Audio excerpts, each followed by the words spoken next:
সাবেক জ্বালানি উপদেষ্টা তৌফিক ইলাহি গ্রেফতার, আদালতে হাজির করে রিমান্ড চাওয়া হতে পারে আজ।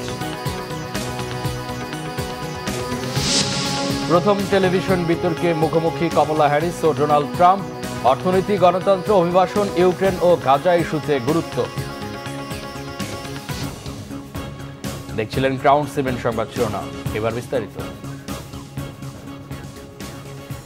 সাবেক প্রধানমন্ত্রী শেখ হাসিনার বিদ্যুৎ, জ্বালানি ও খনিজ সম্পদ বিষয়ক উপদেষ্টা ডক্টর তৌফিক ইলাহি চৌধুরীকে গ্রেফতার করেছে পুলিশ। আজ আদালতে হাজির করে রিমান্ড চাইবে পুলিশ।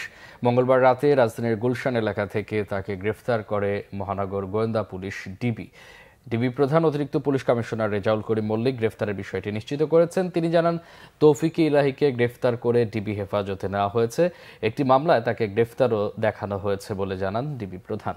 2009 সাল থেকে তিনি মন্ত্রীর পদমর্যাদায় সাবেক প্রধানমন্ত্রী শেখ হাসিনার বিদ্যুৎ, জ্বালানি ও খনিজ সম্পদ বিষয়ক উপদেষ্টা হিসেবে দায়িত্ব পালন করেন। এদিকে সীমান্ত পথে পালানোর সময় সাবেক অতিরিক্ত অ্যাটর্নি জেনারেল মোহাম্মদ মেহেদী হাসান ও গাজীপুর মহানগর আওয়ামী লীগ নেতা রিয়াজ মাহমুদ আয়নালকে গ্রেফতার করেছে ঝিনাইদহ পুলিশ।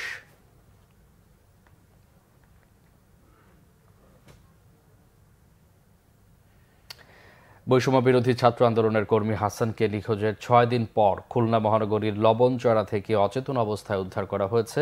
তিনি এখন সুস্থ আছেন। খুলনা মেডিকেল কলেজ হাসপাতালে চিকিৎসা চলছে তার। আজ ভোরে লবণচড়ার মদিনাতুল উলুম সুলতানিয়া আহমেদ জামে মসজিদের মুসল্লিরা তাকে অজ্ঞান অবস্থায় দেখতে পায়। পরে লবণচড়া থানা পুলিশ হাসানকে উদ্ধার করে হাসপাতালে ভর্তি করে। হাসান জানান, বৈষম্য বিরোধী ছাত্র আন্দোলনের ভেতর ছাত্রলীগের অনুপ্রবেশ ঠেকাতে গিয়েই অপহরণের শিকার হন তিনি।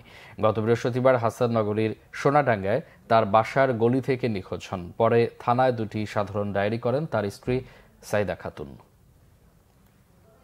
অন্ধকার একটা ঘরে ছিলাম, এইটু জানি। আমাকে সরাসরি কিছু বলে নাই, ওরা ফিস করে অনেক কিছু বলা বলে করতেছিল। শারীরিক টর্চার করে, মানসিক টর্চার। দেখতেছিলাম যে আন্দোলনটা আমরা কষ্ট করে সফল করছি, এর ভিতরে ছাত্রলীগ ঢুকে যাচ্ছিল, বিভিন্ন অনুপ্রবেশ চলছিল।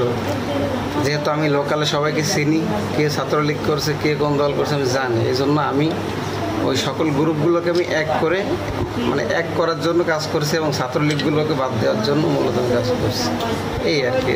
এই ছাড়া কিছু। আমার ভাই বদরুল হাসানকে আমরা ফিরে পাইছি, এতে আমরা খুশি। আলহামদুলিল্লাহ, সে সুস্থ আছে। ট্রাফিক দুর্বলতার সুযোগে রাজধানীর প্রধান সড়কগুলোয় দাপিয়ে বেড়াচ্ছে ব্যাটারি চালিত অটোরিকশা। অদক্ষ চালকের এলোমেলো চলাচল, আইন না মানার প্রবণতা, উল্টো পথে চলা, হুটহাট রিকশা ঘোরানোর কারণে ঘটছে নানা দুর্ঘটনা। সব মিলিয়ে ঢাকার সড়কে বিশৃঙ্খলার জন্য অটোরিকশাকে দায়ী করছেন অন্য যানবাহন চালকরা। ব্যাটারি রিকশা চালকদের অভিযোগ, লাইসেন্স না দেওয়াতেই এই অব্যবস্থাপনা। বিস্তারিত ফরুক বাবু রিপোর্টে। গণ অভ্যুত্থানের মধ্য দিয়ে ক্ষমতার পালাবদলের পর নড়বড়ে হয়ে গেছে রাজধানীর ট্রাফিক ব্যবস্থা। বিদায়ী স্বৈরাচারী সরকারের সহযোগী অভিযোগে পুলিশ জনরোষের শিকার হয়। এই আঁচ পড়ে ট্রাফিক পুলিশেরও ওপর। 5 আগস্টের পর বেশ কিছুদিন আত্মগোপনে ছিল ট্রাফিক পুলিশ। তবে সপ্তাহ ব্যবধানে পর্যায়ক্রমে কাজে যোগ দিলেও সড়কে নিজেদের অবস্থান সুসংহত করতে পারছে না ট্রাফিক বিভাগ। সেই সুযোগে রাজধানী জুড়ে দাপিয়ে বেড়াচ্ছে ব্যাটারি চালিত রিক্সা। খুবই ঝামেলা করতেছে। আপনার হলো যে রাস্তার মাঝখানে চলে যাচ্ছে, যেগুলা ডাইন সাইডে থাকার কথা ওরা বাম সাইডে চলে আসতেছে। রাত্রেবেলা খুবই সমস্যা, কারণ ওরা অনেক সময় উল্টা দিক দিয়ে চলে আসে। ওদের কিন্তু ওইরকম ব্রেক নাই, যে একটা গাড়ি যেমন ব্রেক আছে ওরকম ওদের কিন্তু ওই ব্রেক নেই। ওইরকম ব্রেক করতে গেলে ওটা উল্টে যাবে। ওদের চলার কারণে যানজটটা সৃষ্টি হয়, এখন চলার গতিটা ঠিক না। কোনো ডান বাও বোঝে না, কিছু বোঝে না, ঢ্যামঝাম করে ব্রেক করে, সব দিক দিয়ে সমস্যা চলার। রোডের একটা নিয়ম আছে, নিয়ম তো মানতেছে না। আবার ট্রাফিক আইন আছে, ট্রাফিক আইন তো ওরা জানেই না। আগে অলিগলিতে বেশি চললেও এখন প্রধান সড়কেও ব্যাটারি চালিত রিকশার উৎপাত বেড়ে গেছে। এর ফলে সড়কে ঘটছে দুর্ঘটনা, বাড়ছে বিশৃঙ্খলা। সম্প্রতি রাজধানীর যানজট বেড়ে যাওয়ার জন্য অনেকেই দায়ী করছেন ব্যাটারি রিকশাকে।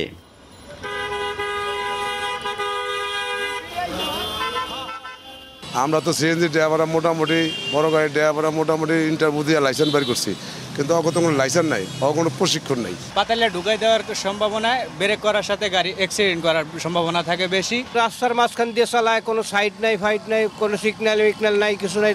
ঢাকায় ব্যাটারি চালিত রিকশার সংখ্যা 10 লাখের বেশি, ইজি বাইক 2 লাখ। এই সংখ্যা বাড়ছে প্রতিদিনই। ইঞ্জিন চালিত রিকশা চালকদের অভিযোগ, প্রায় 60% রিকশার মালিক পুলিশ। আগে এসব বাহন চালাতে পুলিশ সহ প্রভাবশালীদের টাকা দিতে হতো, এখন তা আর দরকার হয় না। ট্রাফিক সার্জেন্ট তাদের কাছে এখন অনুমতি নাই যে কোন সরকার এসে বলবে যে অটোরিকশা বন্ধ করে। এটার লাইসেন্স করে দেওয়া, সরকারিভাবে অনুমতি করে দেওয়া, তাহলে সবচেয়ে বেটার হয়। এগুলি যদি ইম্পোর্ট না করতো তাহলে তো বানানো হইতো না, কিনতো না। এখন পর্যন্ত কেউ কিছু বলছে না, যার কারণে সবার একটু উপকার হচ্ছে। সবাই এখন চাইতেছে যে একটু তাড়াহুড়ো করে চলার জন্য। এখন অনেক পুলিশ নিজেরা কইরা নিছে। আমরা সাধারণ মানুষ 1-2টা গাড়ি কিস্তি তুইলা ওনার জন্য একজনের থেকে হাতে পায়ে ধরে কিছু টাকা নিয়ে একটা অটো রিক্সা বানাইছি। ডিপিডিসির তথ্য অনুযায়ী 8 লাখ ব্যাটারি চালিত রিকশার চার্জে যে পরিমাণ বিদ্যুৎ ব্যবহার হয় তা দিয়ে প্রায় 15 লাখ আবাসিক গ্রাহকের বিদ্যুতের চাহিদা পূরণ হতে পারে। ফররুখ বাবু, বাংলা ভিশন, ঢাকা। আন্তর্জাতিক প্রসঙ্গ, দেশ গণতন্ত্র আর আইনের শাসন প্রতিষ্ঠায় ভোটারদের ডেমোক্রেটিক পার্টির পাশে দাঁড়ানোর আহ্বান জানিয়েছেন যুক্তরাষ্ট্রের আসন্ন নির্বাচনের দলটির প্রার্থী কমলা হ্যারিস। প্রতিদ্বন্দ্বী ডোনাল্ড ট্রাম্পের বিরুদ্ধে 90 মিনিটের প্রথম টেলিভিশন বিতর্কে অগ্রাধিকার পেয়েছে অর্থনীতি, গণতন্ত্র, অভিবাসন, ইউক্রেন ও গাজা যুদ্ধ। বিতর্কের শুরুটা হয় অর্থনীতি প্রসঙ্গে। ধনীদের সুবিধা দেয়া আর কর ছাড়ে ট্রাম্পের অতীত নজির টেনে ভোটারদের সতর্ক করেন কমলা। জানান 16 জন নোবেল বিজয়ীর আশঙ্কা ট্রাম্পের পরিকল্পনার বাস্তবায়নে মূল্যস্ফীতি বাড়বে, কমবে না। ট্রাম্পের দাবি, অর্থনীতি পুনরুদ্ধারে কমলার কোনো পরিকল্পনাই নেই। করোনাকালে টালমাটাল অর্থনীতি সামাল দেওয়ার কৃতিত্ব নিয়েছেন ট্রাম্প। জানান ভেন্টিলেটর, মাস্ক, টিকাসহ চিকিৎসা সরঞ্জাম দেশের চাহিদা মিটিয়ে বিশ্বব্যাপী সরবরাহ করে করোনা মোকাবেলায় অগ্রণী ভূমিকা রেখেছে যুক্তরাষ্ট্র। রাজনৈতিক প্রতিপক্ষকে হয়রানি করতে বিচার বিভাগের অপব্যবহার আর জনসভায় অংশগ্রহণকারীর সংখ্যা নিয়ে পাল্টাপাল্টি অভিযোগ তুলেছেন তারা। মার্কিন কংগ্রেসের ট্রাম্প সমর্থকদের হামলার নজির টেনে মোক্ষম আঘাত হানেন কমলা। বলেন, নির্বাচনের ফলাফল বিপক্ষে গেলে দেশে রক্তগঙ্গা বয়ে দেয় হুমকিও দিয়েছে ট্রাম্প। সুরক্ষিত নিরাপদ ভবিষ্যতের জন্য ডেমোক্রেটিক পার্টি সমর্থনের আহ্বান জানিয়েছে কমলা। বিক্ষুব্ধ সমর্থকদের কেন সহজেই ক্যাপিটলের ভেতরে ঢুকতে দেওয়া হলো সেই প্রশ্ন তুলেছেন ট্রাম্প। দাবি করেন 2020 সালে নির্বাচনে কারসাজি করে হারানো হয়েছে তাকে। বলেন, অভিবাসীদের উপর ভর করে নির্বাচনে বিজয়ী হওয়ার অপচেষ্টা করে ডেমোক্রেটরা। এজন্যই সীমান্ত বন্ধ করা বা অভিবাসন আইন কঠোর করতে চায় না ডেমোক্রেটিক পার্টি। এই ছিল এখনকার মতো। পরের সংবাদ সকাল 11টায়। এছাড়া বাংলা ভিশন সংবাদ ও সংবাদ সংশ্লিষ্ট অনুষ্ঠান দেখতে ভিজিট করুন www.bvnews24.com ও facebook.com/banglavisionnews এবং সাবস্ক্রাইব করুন youtube.com/banglavisionnews। এতক্ষণ সাথে থাকে অসংখ্য ধন্যবাদ।